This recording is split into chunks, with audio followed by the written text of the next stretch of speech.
Welcome to the Leadership in Law podcast with host Marilyn Jenkins.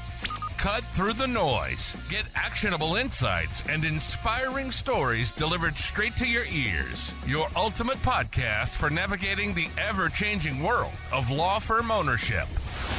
In each episode, we dive deep into the critical topics that matter most to you, from unlocking explosive growth to building a thriving team. We connect you with successful firm leaders and industry experts who share their proven strategies and hard-won wisdom. So, whether you're a seasoned leader or just starting your journey as a law firm owner, the Leadership in Law podcast is here to equip you with the knowledge and tools you need to build a successful and fulfilling legal practice.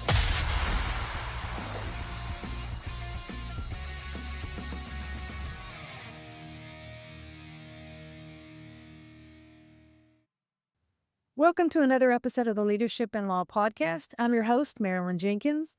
Please join me in welcoming my guest, Dr. Don Simmonds, to the show today. As a trademark attorney with over a decade of experience specializing in intellectual property law and more recently artificial intelligence, Don brings a unique perspective to the intersection of law, technology, and innovation.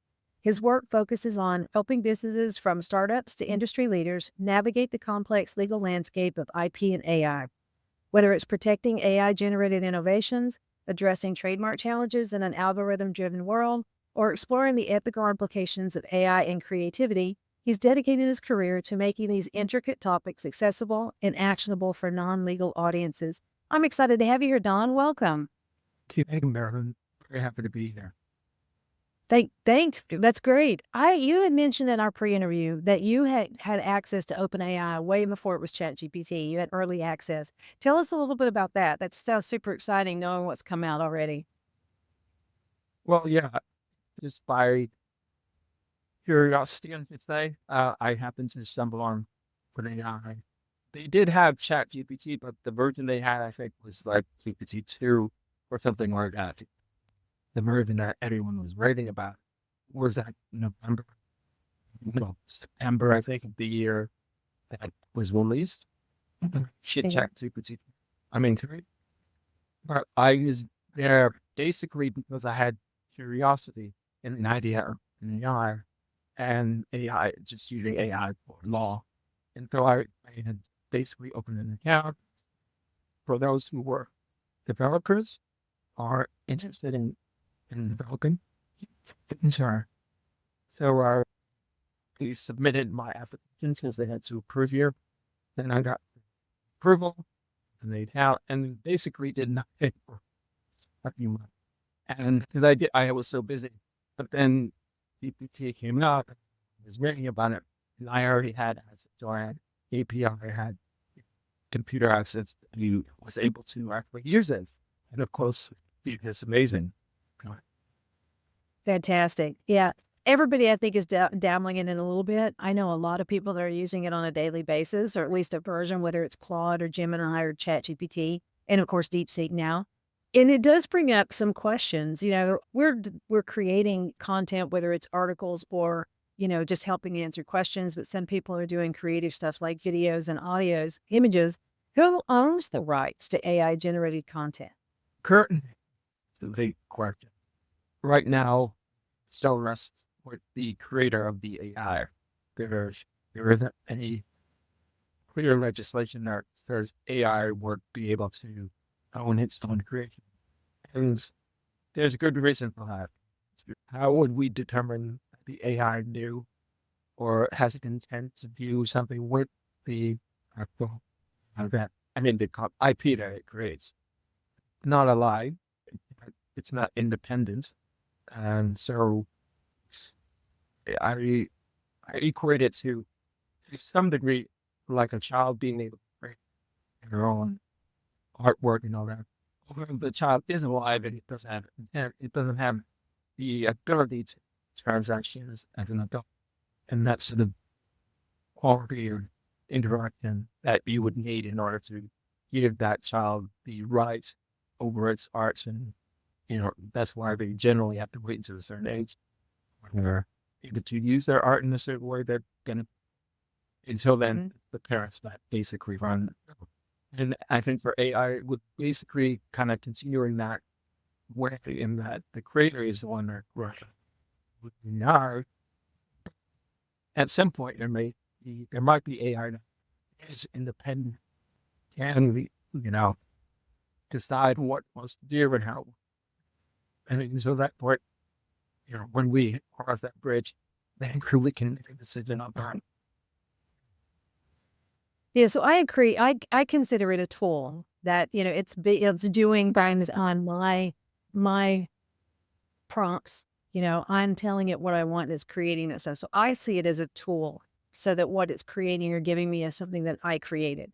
So I've heard other sides of the argument, and I just at this point in time, I completely agree with you. It's not an independent that could do this on its own. It's not coming up with these ideas and doing it. So thinking about you work with intellectual property, how is AI disrupting the traditional intellectual property laws? I mean, a lot of people are building with a lot of books are being created, a lot of art is being created. Clearly, that's a new day. There's almost much no limit in the IP field. And I think that AI is also benefiting from other AI copyright, meaning being trained on IP, writing, all that. And that is the area where there is a bit of controversy. Because if you are being trained on copyrighted material, and the person that created that lets you be rewarded with revenue as how to train the AI. So that is going through the course right. And the thing is, it's difficult to tell if you just use the AI, whether it was trained on a specific piece of material, because it's always answer exactly the same way each time it's used. So this bit of an area that, it's gray and they're trying to figure out what the parser. Well, and I think, was it just maybe 6 months ago that Microsoft Word upgraded and added one of the things in the options, a tick box, that you would allow your documents to be used to train Microsoft's AI Copilot? No, I didn't know that. This is news to me. A lot of platforms are doing that. I know that Facebook is doing that. Yeah. That, I guess, No. the whole.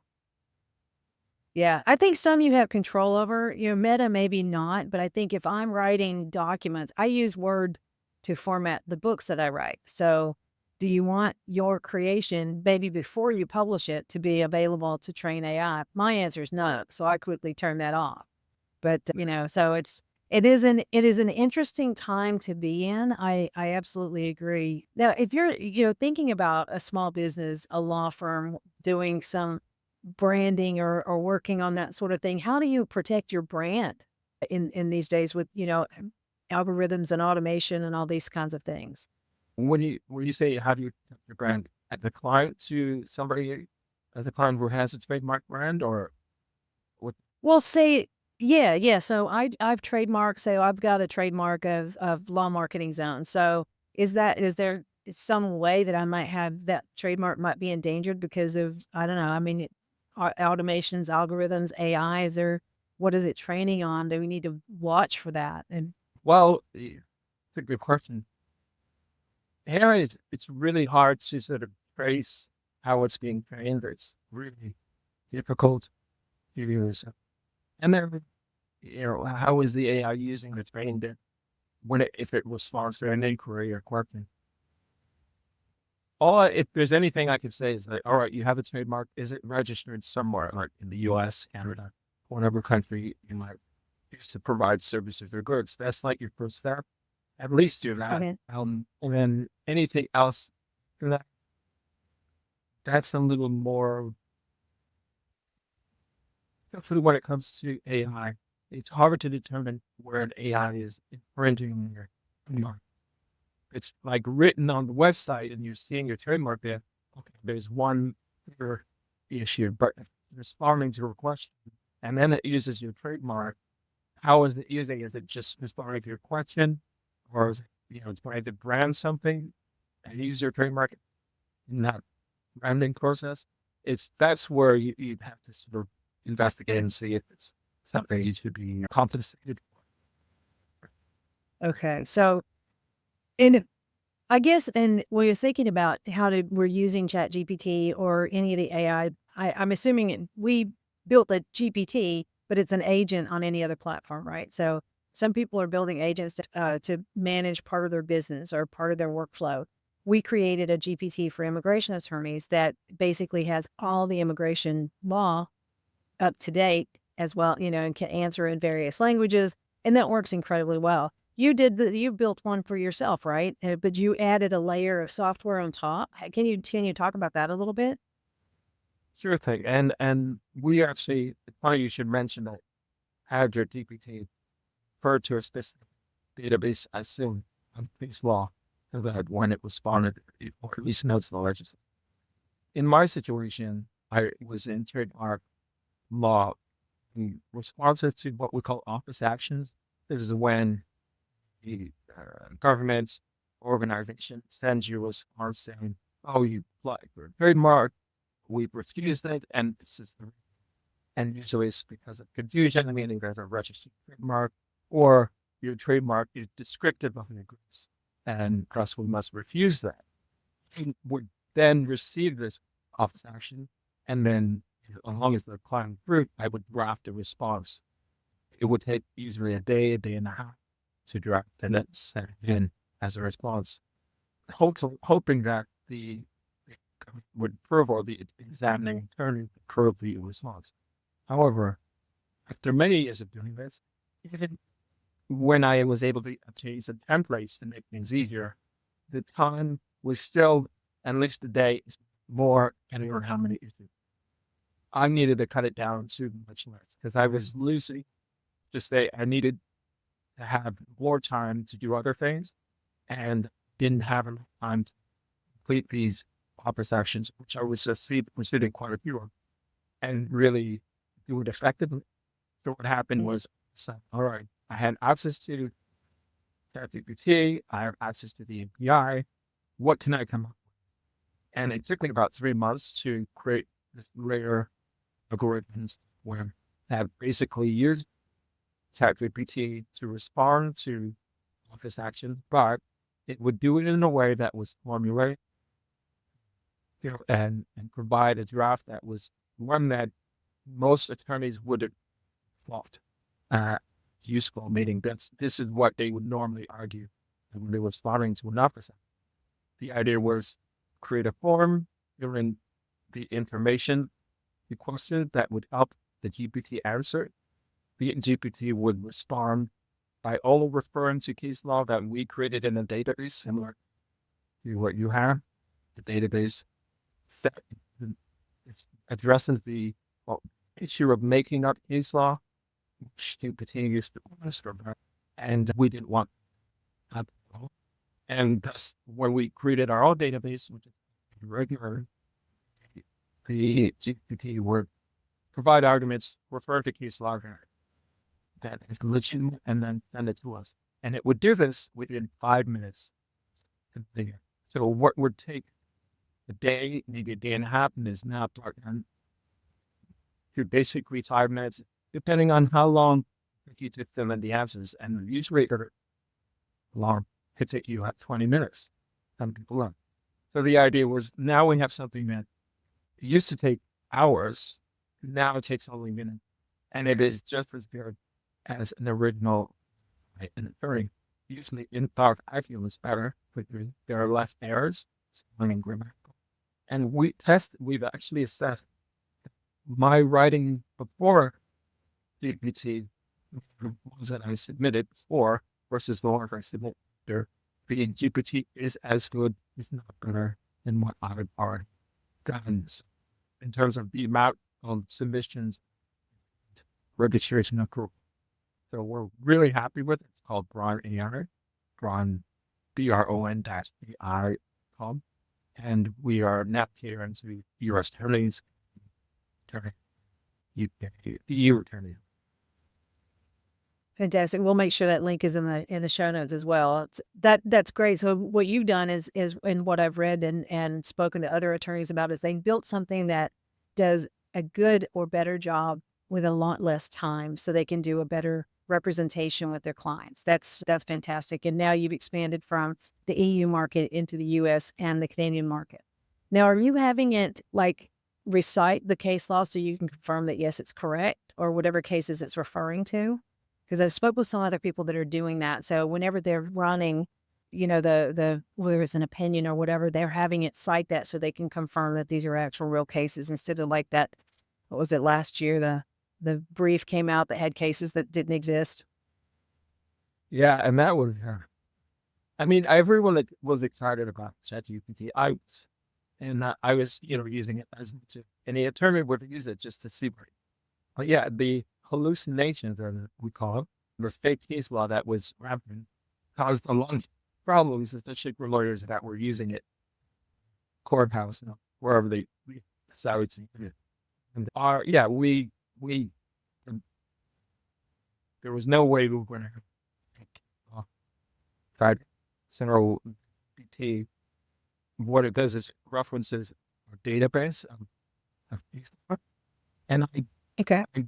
at the beginning, I would check it from time to time just to make sure it was not making up case law, and definitely referencing only the one that we provided.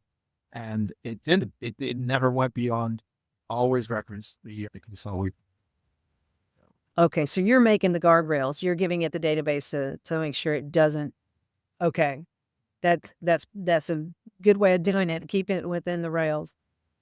Yeah, and obviously there might be a point where GPT is so great, knows all the case law, and and you'll never have to worry about hallucination. I don't know when that is.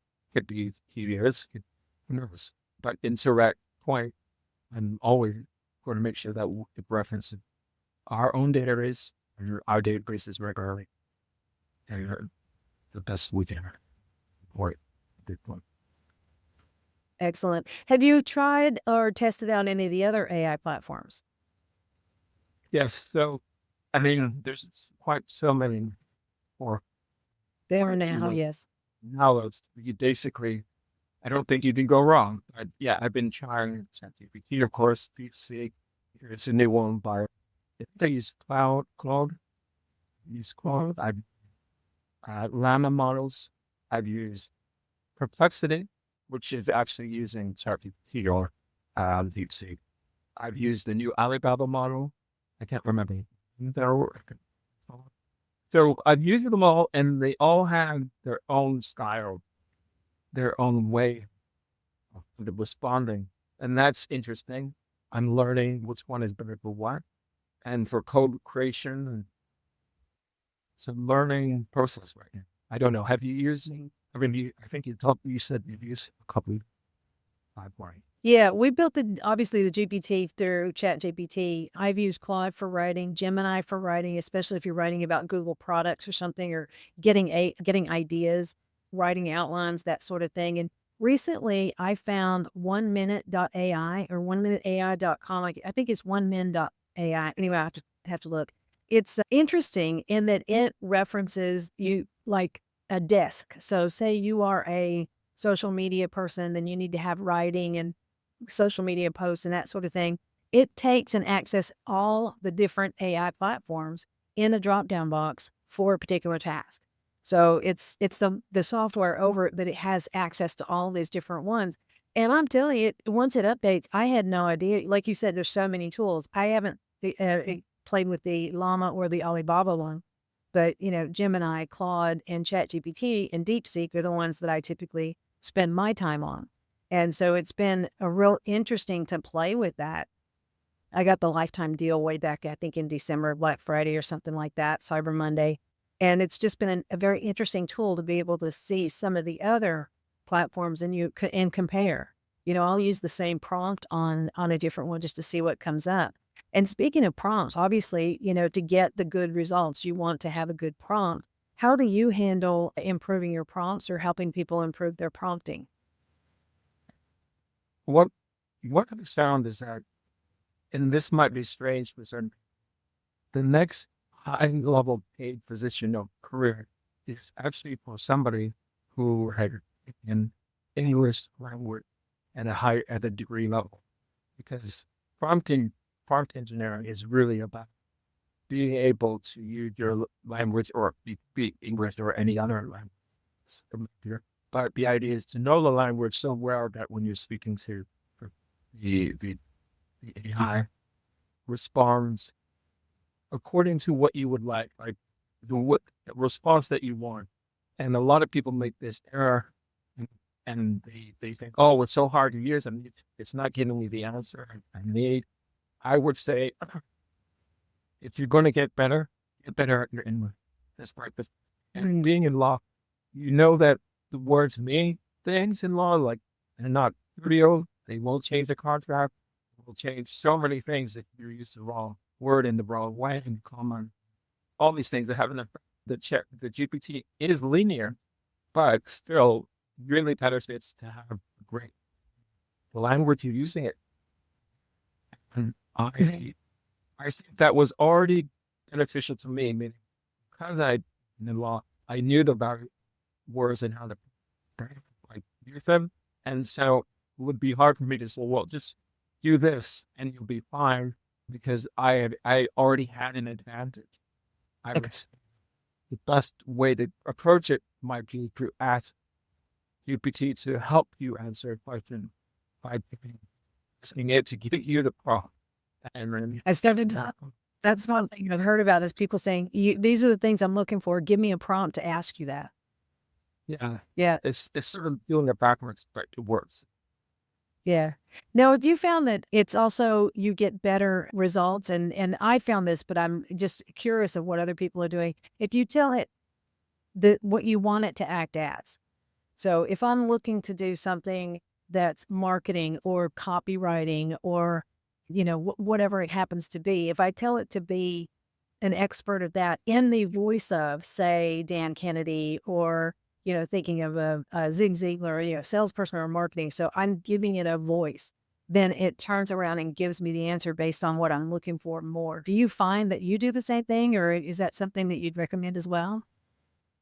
I definitely, especially when it comes to legal matters, and to go, you're an attorney or you're a legal, and you're in this, please give me a response based on this information.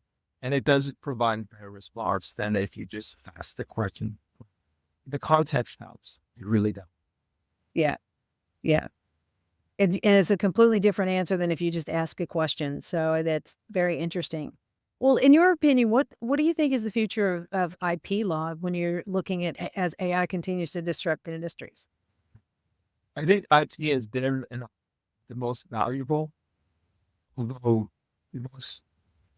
I think it's going to be more apparent as things move, because it is IP that's training these AIs, and the AI will be the thing I think will be one of the biggest revolutions, even after the age. I think this was a long time ago. We have been talking about it many years. A lot was assumed to be here by a certain. We just didn't know when. Now that it's clearly making headways, and this is only a couple of years after ChatGPT, and we're having, million token, 6 billion, parameters for each version of one. They're using it in different ways, like robots now, and computers are automatically part of it, part of apps now, where you almost can't escape it. It's pretty much pervasive, but we're still hurt. We still can. Still is that IP is going to be needed to train this, to make them better, to make them much, and or the value of IP is going to go up.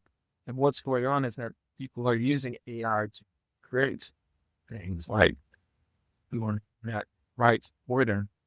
There's sort of the AI is feeding off AI situation, which kind of want to address, might not lead to better answers and better.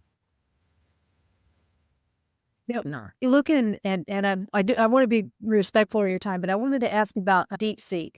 So you've spent a lot of time with OpenAI with ChatGPT, and then you tested some of the others. How do you feel about, or what are your thoughts about DeepSeek being open source? So, I mean, if you had the power, you could run it yourself, but, how do you feel about them as a competition to, say, the expensive high-end ChatGPT? It's funny because we kind of knew this was coming. Meta was releasing LLMs for, free to use. And I think at one point they're a source of open source. But I think the difference with the DeepSeek was that it was cost a whole lot less to trade compared to the other models, which I think that was the big game changer. And yeah, I think I don't mind using either, but currently, because I think they're kind of similar, but because it's so much cheaper to use DeepSeek, it's an attractive series. Because either in the part, I don't know how much the difference there is between the two. There are differences. Are they glaring? I don't. They're glaring.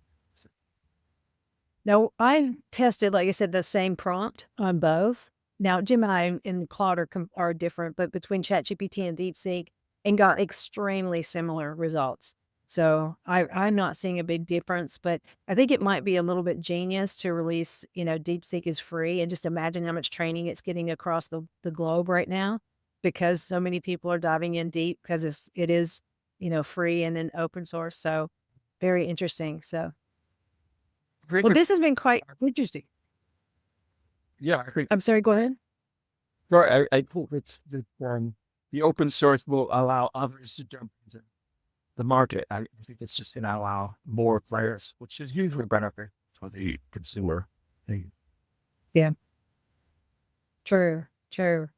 Well, this has been really good information and very interesting, the IP and AI, and it's a good time to have these conversations. So I just want to thank you so much for being on the show.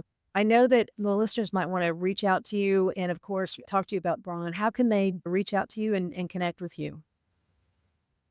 Yes, best way is by email. I'll do that email. It's info@braun.com. That's info at BRON-AI.com.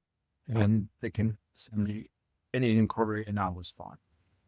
Fantastic. Okay, great. I'll make sure that those are in the show notes so that people can reach out to you.